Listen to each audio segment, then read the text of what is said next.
Hey, in this video, I'm going to talk to you about waxed canvas. I'm not going to go into like crazy details or anything because who needs a deep dive on a fabric? But I'm going to give you the top tips that you need for working with this when it comes to bag making. First off, what even is this stuff? All of a sudden, everybody's buying it and using it. That's just crafter trends for you, right? Basically, waxed canvas is exactly what it says it is. It's a canvas fabric that's been coated with wax. Who knew? Genius. The wax is applied to both ends of the fabric, so basically you get this really nice, crunchy, heavy-duty canvas that when you ball it up and wrinkle it, it actually has a really neat look to it. I mean, look at that. That's pretty darn cool, right? And you may even recognize this kind of texture from old school backpacks, like before they were covered with My Little Pony or flowers. I envy the younger generation that has cool looking backpacks. All I had was the Black JanSport. You can actually make this yourself. I haven't done it.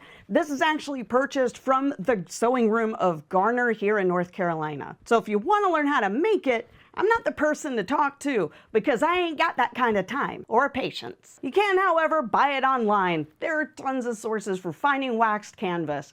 Thing I would advise is go from somewhere around 8 ounces to even as high as 15 ounces. Really, it just depends on the look you're going for with your bag or what your sewing machine can handle. Isn't that right, ladies? Oh yeah! So because it's coated in wax on both sides of the fabric, makes things a little different when you go to work with it. You can't use marking pens or chalk. You can't use tape. Like, not even the really good leather tape will stick to it. So what do? So let's start with the marking aspect first. How do we mark notches that aren't on the edge and allow us to just snip them? Or how do we even cut out the patterns if we want to use acrylic templates without them slipping and sliding everywhere? Well, that's actually pretty simple. Let me show you. So typically if we need to mark anything, it's going to be done with one of these utensils.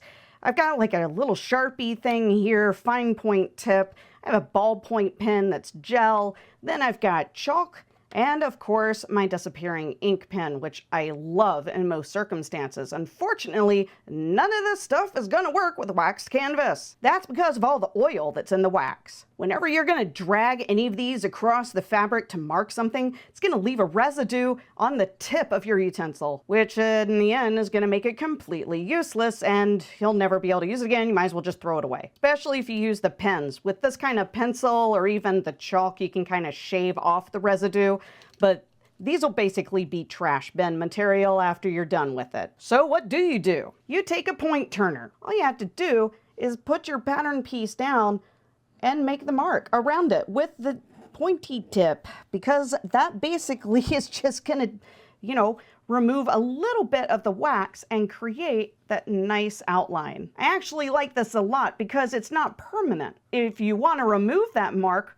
all you have to do is basically crumple this up again, or you can apply a little bit of heat with your hairdryer, but only a little bit of heat, not all the heat in the world. So that covers the marking aspect of it, which was pretty quick and easy to explain. But can you interface it? Nope. In fact, you can't even get anything to stick to it. No matter how hard you try, you're never gonna get that fusible interfacing to fuse. You also won't get tape to stick. This stuff is slicker than Penelope Featherington.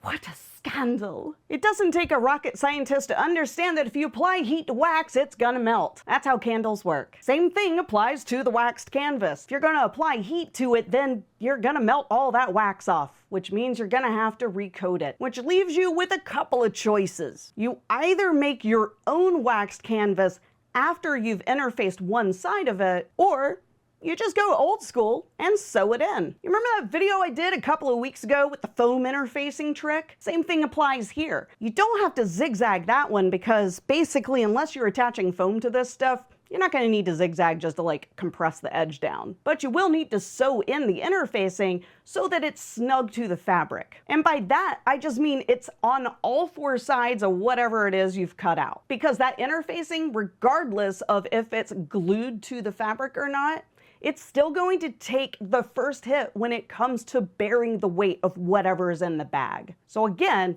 emphasize to kind of lean more toward woven interfacing because it is stronger. Usually if I'm working with a fabric that I can't interface, I'll add the structure to the lining of the bag, meaning instead of putting the super heavy duty interfacing on the exterior fabric, I'll put it on that lining instead. So that means your bag will still have structure, but without wrecking your waxed canvas in the process. One other thing that you could think of is, what kind of bag are you going to make with this? Not all fabrics apply to the same bag shapes. No matter how hard you try to make that quilting cotton work for a super structured bag, it's just not going to happen. So maybe you want to have an unstructured bag or slightly unstructured bag so you get the really cool wrinkling effect. What's the point of using the waxed canvas if you're not going to get this awesome texture? Or, hear me out, use leather accents. The part of the bag that needs structure can be leather, or vinyl, of course, for those who don't want to use leather. Use a thicker material that can be interfaced. Typically, this is going to be on the bottom of the bag, or at least near the bottom of the bag if it's a bag with depth. Like the Swoon Lola. That's an excellent example,